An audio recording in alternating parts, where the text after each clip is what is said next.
నమస్తే అండి, నేను డాక్టర్ సజ్జా పద్మ, రాజమండ్రి ప్రగతి ఐవీఎఫ్ సెంటర్ నుంచి మాట్లాడుతున్నాను. ఈ రోజుల్లో ఏంటంటే యువతి యువకులు సాధారణంగా అడిగే ప్రశ్న ఏంటంటే, డాక్టర్ 30 దాటుతున్నాయి, కెరీర్ పరంగా మ్యారేజ్ కొద్ది రోజులు పోస్ట్పోన్ చేయదలుచుకున్నాము, మేము ఫర్టిలిటీ స్టేటస్ తెలుసుకోవాలంటే ఈవెంట్ టెస్టులు చేయించుకోవాలి.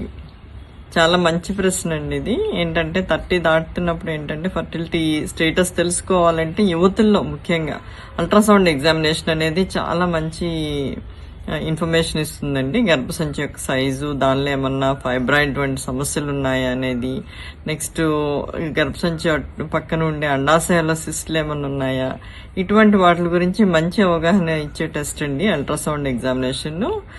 తప్పనిసరిగా చేయించుకోవాలి. అలాగే హార్మోన్స్, ఏఎంహెచ్లో ఏంటంటే మనకి ఓవేరియన్ రిజర్వ్ ఎలా ఉంటుంది అనేది, నెంబర్ ఆఫ్ ఎగ్స్ ఎలా ఉంటాయి అనేది అవగాహన వచ్చే టెస్ట్ అండి ఇది. థైరాయిడ్ ప్రొఫైల్ ఒకటి సూచిస్తూ ఉంటాము, అండ్ ప్రొలాక్టిన్ హార్మోన్, ఈ 3 హార్మోన్స్. అలాగే రెండో రోజు స్కానింగ్ చేసుకున్నట్లయితే అండాశయాల్లో ఎగ్స్ నెంబరు, ఏఎఫ్సి అంటాం అన్నమాట, ఎగ్ కౌంట్ కూడా తెలుస్తుందండి.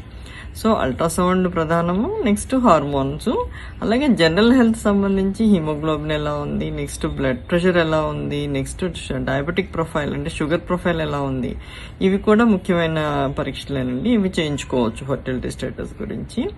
అలాగే హిస్టరీలో ఏంటంటే పీరియడ్స్ అవి రెగ్యులర్గా వస్తున్నాయా లేదా అనేది కూడా చాలా ఇంపార్టెంట్ అండి. ఇర్రెగ్యులర్ పీరియడ్స్ ఉండే వాళ్ళకి హార్మోన్ సమస్యలు ఉండే పర్సంటేజ్ చాలా అధికంగా ఉంటుంది అన్నమాట. సో అది చాలా ఇంపార్టెంట్.